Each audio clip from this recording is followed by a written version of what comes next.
All right, so let's talk about if you have to get another contractor. Maybe you've sent out all your bids and you just haven't found anybody that can fit you in. But you also want to build your team. So maybe you've gotten everybody, but you're going to take the opportunity to maybe find that carpenter or that electrician or that plumber.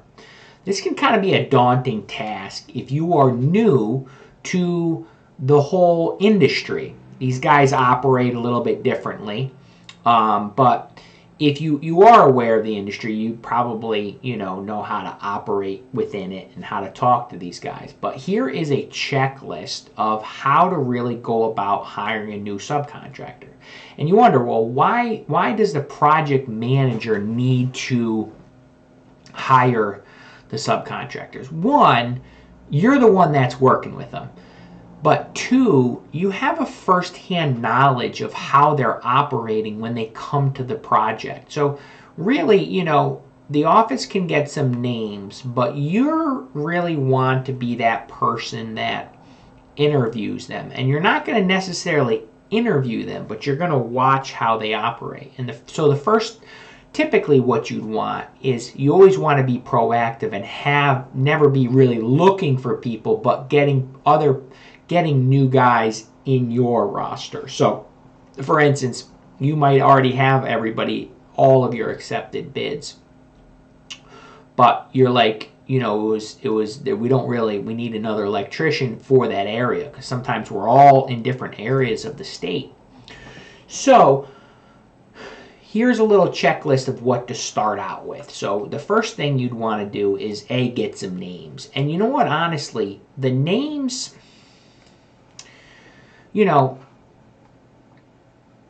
good names, the guys usually work together, right? Those good subcontractors usually work together. So it might even be asking that carpenter, hey, do you know any other electricians? We're expanding and our current guy doesn't want to come out to this location, or etc. They usually know who's good and who's bad because they're in that. So ask around your other subcontractors is the first really good way to go about it. And they're going to give you a list. Now the key thing is you don't want to just stop there, because you're going to have to call and kind of go through quite a few before they actually come and get somebody to actually respond. So it's a pretty daunting task, to be honest with you, because a lot of people aren't going to give you the time of day, and a lot of people just aren't going to call you back. But if you get a warm referral from that plumber or from that other trade person, say, hey, can you call your buddy and let him know I'm going to be calling, and I'd like to talk to him about working for Fine Home Contracting and you, because you're essentially the general contractor. And they're going to want to work for you. So you have to kind of sell yourself too, because you're the one that's going to, make sure that they're getting paid, and then make sure that the job is ready for them and everything else. So you need to be able to be, showing and giving them confidence that you run projects well and you know what you're doing. So, and that will come with time. If you're new to this, that's no big deal, but you can sell that you're very organized, and you'll make sure that they're taken care of.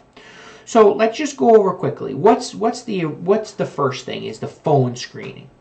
It's simple stuff. How quickly did they get back to you? How did did they answer the phone? Hello? Was it they were all pissed off and it didn't even sound like they wanted to work? And then you want to ask them some questions like, have they worked for a general contractor? Do they understand how that works? Do they value that? Because you don't know if they really don't want to work for a general contractor. It's hard to pull them in, because we end up, they can't really do what they want. They have to do what we want. So they have to be at least understanding of that. And how busy are they, and what's their service area. The other thing is get right to it. Some of these guys will only go so far. So maybe they have a 30-mile radius, or they'll only travel a half hour, 40 minutes. You want to get to know that right away. Some of the guys, once they're in, they will tend to to move, and go different places for you because they're loyal. But at the same time, when they're traveling an hour or 2 hours, it's just they're not gonna. It's not as good of an experience if they're close and they're gonna get the job done quicker. And if there's any problems, they're gonna not hesitate to run out and fix it. So you want to talk about, would they be interested in pricing the current project and explain what they're doing. And you're going to want to also explain, a little bit about co-construct at that time. Say, listen, we run stuff on co-construct. Maybe you want to give them a handout. Maybe you want to, explain like, hey, this is really important for me to be able to do my job for you and get you, paid on time, get you on, scheduled for the right day, all of that stuff. You need to be part of this. So right on that phone, and you'll find some of the younger guys that are hungry, that see the value of it, are going to be like, yes, jump right on it. So then if they're like yes and yes and yes, then you move on to the next step. And don't do a special trip for them, but don't ever, this is a big no-no if you're not accustomed, if you're not, been in the general contracting space, you never bring competing people in at the same time. So don't interview 2 electricians at the same time, because they'll get pissed off. Always if you're on the job site and you're working with, the demo team, then you can bring the electrician in. But obviously don't bring an electrician in if there's another electrician there and he's working or he's done work already. You don't want to ever show you're wasting anybody's time. So a little bit of optics to think about that. So they've said yes, you're ready to go, and now it's on to that site visit. The site visit is real simple. Were they on time? That's huge, right? Are they gonna if they're not on time for you that first time, are they gonna be on time the other times when you've told the client and now you're trying to save face and they're 3-4 hours late and nobody's let anybody know?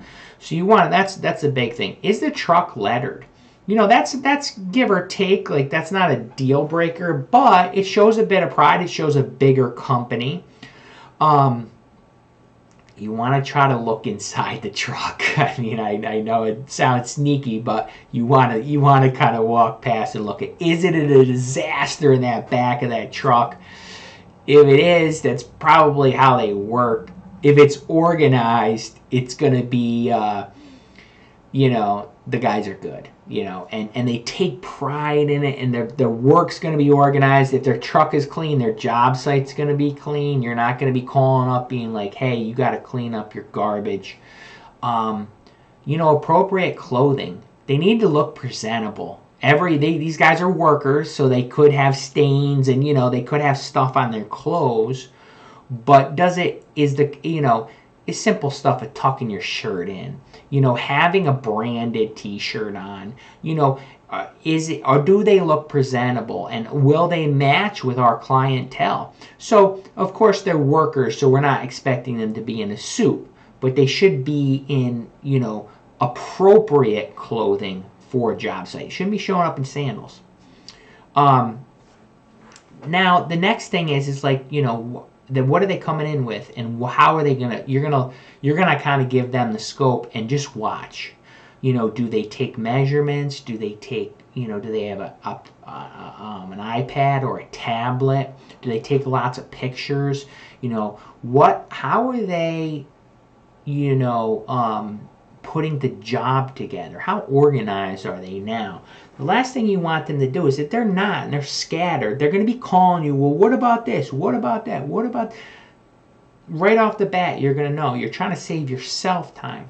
And it's how personal were they? Were they explaining? Were they talking down? Or were they explaining? Big thing, because you got to think a lot of these projects, that subcontractor, electrician, plumber, carpenter, drywall, they are going to have face-to-face time with the customer and the client. So, you can't be there all the time to be the buffer and not allow them to speak to some of these people. So they have to be presentable, and you have to feel that you would be comfortable in their, you would feel comfortable if they came to your home. So you want to think about that. And then the next thing is you really want to see how long the quote came. It should be, if it's a basic trade, it shouldn't be more than a day or two. And the biggest thing with the quote is, are they communicating when? So you can ask them, when is it gonna, and they say Wednesday, and Wednesday comes and goes. I get it if you're busy. If you're busy and then they say, hey, listen, project manager, super sorry, I got caught up. It's going to be Thursday. I would say that's okay. Understandable in the trade. If they don't communicate that they're going to be late, well, there's the communication again, right? So now you're like, okay, well, maybe that's not a really good fit, because you don't want to think somebody's at your job site and they're not. So real big. And those are the big things. How quickly you want to look at the quote and review it, the detail. Was it emailed? What kind of format? Was it QuickBooks? Was it in a Word document? Was it broken down? Could you see exactly what costs what? Like, that's important too. Especially you want to see, why do you want to see stuff separated out? Well, you want to show that they put time into each individual part and actually priced it and didn't say, oh, it's going to take me a week, it's going to be $5,000. Because then what happens is, if you're working within a budget and you have to go back to the client, you need to understand what each portion of the project costs. So you might have to hey, listen, we're not going to do the under cabinet lighting right now because it won't fit within the budget. And this would be more on a change order, obviously, because the salesperson would have sold it anyway. So everything looks good.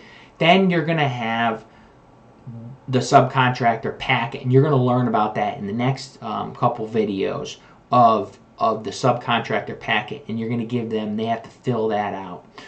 We also want them to come to the office, and we're going to have some training for them, and that's where kind of really working on this whole aspect of them and actually getting them into more of a fine home contracting certified subcontractor, where a lot of this stuff will be done similar to this course. So we are working on that, but for the time being, we have that the handout, and that's going to be something that you're going to give them and have them fill it all out. They need their insurance naming us as additional insured, and that's in that packet, and we need a W-9 so we can pay them. You want to explain all this stuff to them though too, and they have to sign the subcontractor contract for the hold harmlesses and stuff like that. So that's just a brief overview of you doing it. The key thing is to call 10 people. 6 of them might call you back, and then 3 will probably meet with you. So you always want to go it's a lot of these guys are operating by themselves or in very small groups. So maybe a father-son, or maybe a 2-3 guy operation. So they do not, some of them just won't call you back because they're saying, I'm too busy. And that's how they tell people they're too busy. They just don't call them back. So not how we operate, but that's how some people operate. So here's a little bit about subcontractors. And, have fun with it. You want to build your team with people that you like and that are really good so that you can rely on them. And it saves you time, and it saves you, worrying about what's going on.